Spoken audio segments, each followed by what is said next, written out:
السلام علیکم خواتین حضرات، راہ سلاسل اور میں ہوں بلال کتب۔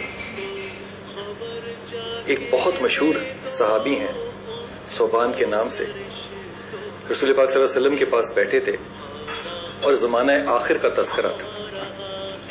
بہت سے تذکرات میں سے ایک واقعہ جو انہوں نے کوٹ کیا، رسول پاک صلی اللہ علیہ وسلم نے کہا کہ جو آخری وقت ہوگا اس میں مسلمانوں پہ باقی قومیں جو ہیں وہ اس طرح غالب آئیں گی جس طرح دیمک لکڑی کو کاٹتی ہے۔ صحابہ بڑے حیران ہوئے اور کہا کہ یا رسول اللہ صلی اللہ علیہ وسلم، کیا مسلمان اتنے قلیل ہوں گے؟ فرمایا نہیں، مسلمان بہت ہوں گے۔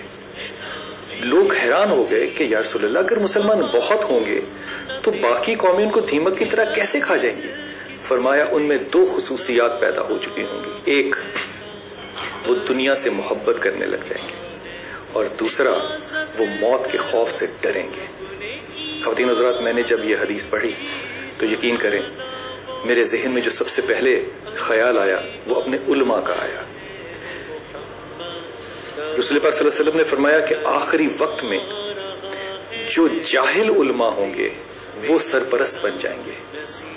جس قوم اور امت میں علماء کے اندر جہالت آ جائے، یہ انتہائی سنجیدہ اور سوچنے اور فکر کرنے والا لمحہ ہے۔ آج کے جو میرے مہمان ہیں ان سے میری محبت کا ایک عکس جو آپ دیکھیے گا وہ اس رنگ میں کہ میں نے ان کے لباس جیسا لباس پہننے کی کوشش کی ہے۔ بہت کم لوگ میں نے اپنی زندگی میں دیکھے جن کے ساتھ آپ نظریاتی اختلاف کر سکتے ہیں لیکن آپ ان کی ایمانداری پہ شک نہیں کر سکتے۔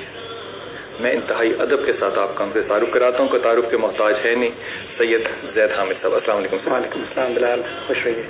شاہ صاحب، پہلے تو میں آپ کو یہ بات بہت ہی عقیدت سے کہہ رہا ہوں کہ میں نے بہت چند ایسے لوگ دیکھے ہیں جو اپنی بات کو اتنی ایمانداری سے کہتے ہیں۔ یہ اللہ کی طرف سے اگر توفیق نہ ہو تو مجھے نہیں لگتا کہ یہ آج کے زمانے میں انسان جو ہے وہ اتنی ہمت کر سکے۔ اس رمضان کے اندر مجھے بہت بڑی خصوصیت جو نظر آ رہی، ایک رمضان تھا جس وقت ہم نے ہجرت کی اور ہم ہندوستان سے پاکستان آئے۔ آج 63 سالوں کے بعد پھر ایک رمضان آ رہا ہے۔ آج بھی اس ملک میں ہجرت ہو رہی ہے اور آج جو ہجرت ہو رہی ہے وہ اس ملک کے اندر ہو رہی ہے۔ اب ایک طوفان برپا ہے، ایک لیڈرشپ آج کی ہے، ایک لیڈرشپ اس وقت کی تھی۔ اس وقت بھی جو لوگ تھے وہ اسی طرح جانوروں پہ بیٹھ کے ہجرت کر کے آئے تھے۔ آج بھی لوگ جو ہیں وہ اپنے صندوقوں اور اپنے بیلوں کے اوپر اپنی جانیں بچا رہے ہیں۔ یہ اتنا بڑا فاصلہ ہم نے 60 سال کا طے کیا اور ہم زوال کی طرف چلتے ہی چلے گئے۔ شاہ صاحب، کوئی تو بنیادی ایک پن پوائنٹ ہوگا جس پہ ہم انگلی رکھ سکیں، کوئی تو وجہ ہوگی۔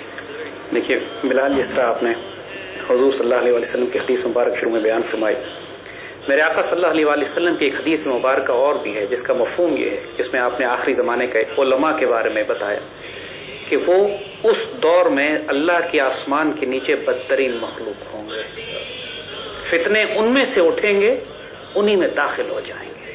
اور حقیقت یہ ہے کہ امت مسلمہ کی 1400 سال کی تاریخ اس بات کی گواہ ہے کہ اگر امت کا کبھی بھی عروج ہوا ہے تو وہ سائنس اینڈ ٹیکنالوجی کی بنیاد پر نہیں، اکنامک، سوشل، جوڈیشل سسٹمز کی بنیاد پر نہیں، اس بنیاد پر کہ اس وقت کے علماء حق علماء سو سے زیادہ تھے۔ جب علماء سو بڑھ جاتے ہیں علماء حق سے، پھر معاشرے میں، قوم میں فتنوں کا آغاز ہوتا ہے۔ حضور کی اس حدیث شریف کے مطابق دین کے فتنے علماء شروع کرتے ہیں، یاد رکھیے گا، جہلا فتنے نہیں شروع کرتے۔ دین کے جتنے فتنے ہیں، معاشرے کا زوال ہے، اس کا عروج ہے، اس میں نظریاتی، اخلاقی، سماجی، معاشرتی، معاشی، اقتصادی، عسکری فتنوں کا جو آغاز ہے، ان تمام کی ذمہ داری، اگر یہ کلیم کرتے ہیں کہ ہم نائب رسول ہیں، پھر ذمہ داری بھی ان کی ہے کہ اگر فتنے پھیلتے ہیں تو دے آر ہیلڈ ریسپانسبل، ذمہ دار ہیں اس بات۔ میرے آقا صلی اللہ علیہ وسلم کی امت میں 1400 سال میں آپ کو لاکھوں واقعات ایسے ملتے ہیں۔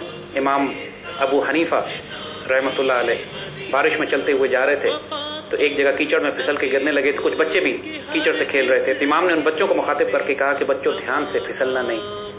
تو ایک بچہ مڑ کر امام سے کہتا ہے، امام ہماری فکر نہ کیجیے، آپ نہ پھسلیے گا، آپ پھسلے تو امت پھسل جائے گی۔ کیا بات، امام سکتے میں آ گئے۔ کیا بات، کہتے ہیں یہ بچے کی آواز نہیں ہے، یہ اللہ کی طرف سے ایک تعزیانہ ہے۔ کیا بات۔ امام مالک جو جلال مدینے کے امام ماشاءاللہ، جو عشق اور ادب رسول صلی اللہ علیہ وسلم کا عالم یہ کہ پوری حیات مبارک میں مدینہ منورہ میں جوتے نہیں پہنے، سواری نہیں کی، اس لیے کہ ادب رسول کے تحت کہ میرے آقا صلی اللہ علیہ وسلم جہاں نالین مبارک کے ساتھ چلتے ہوں وہاں میں جوتوں کے ساتھ نہیں چلوں گا۔ خلیفہ وقت ان کے جلال میں اتنا کہ ان کے آگے سفارش نہیں کر سکتا ہے، خلیفہ وقت ان کے آگے سفارش کرتے ہوئے کانپتا ہے، ان کے دربار میں کوئی سفارش قبول نہیں ہوتی۔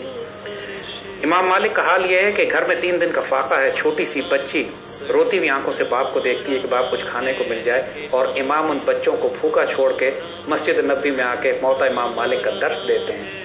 کسی کو چہرے سے پتہ نہیں لگتا کہ امام کے گھر میں 3 دن کا فاقہ ہے۔ گھر کی شتیریں بک رہی ہیں، گھر کی چھت کی لکڑیاں بک رہی ہیں، تب بچوں کو کھانا مل رہا ہے۔ لیکن غیرت کا یہ عالم ہے کہ منم کو گدا کے خوف سے دینے کے جرت نہیں ہو رہی ہے۔ جب یہ جلال ہوتا ہے، امام احمد بن حنبل بادشاہ کے دربار میں لائے جاتے ہیں کہ فتویٰ تبدیل کر لیجئے۔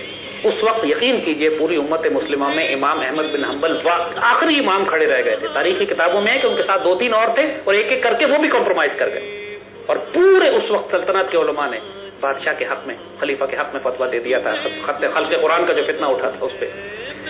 اور امام احمد بن حنبل کو جب بادشاہ کے دربار میں لایا جا رہا تھا تو سامنے سے ایک ڈاکو کو زنجیروں میں لپیٹ کے لایا جا رہا تھا۔ وہ ڈاکو امام کے پاس سے گزرتا ہے اور امام کو دیکھ کے کہتا ہے کہ امام، مجھے انہوں نے بہت کوڑے مارے لیکن میں نے ڈاکے ڈالنے بند نہیں کیے۔ آج وقت کا امام جا رہا ہے، دیکھتے ہیں کوڑے کھا کے اپنا فتویٰ بدلتا ہے کہ کیا بات، کیا بات۔ اور اس کے بعد امام کو جب کوڑے پڑتے تھے تو امام اس ڈاکو کو دعا دیتے تھے۔ کیا بات۔ اور اس ضرب سے کہا جاتا ہے کہ ہاتھی کو وہ ضرب پڑتی تو ہاتھی انتقال کر جاتا، اور وہ ضربیں امام کو لگا کرتی تھی، اور اس کی صدمے سے آپ نے انتقال کیا، لیکن آپ نے اپنے فتوے کو تبدیل نہیں کیا، آج تک امت کو سنبھال گئے۔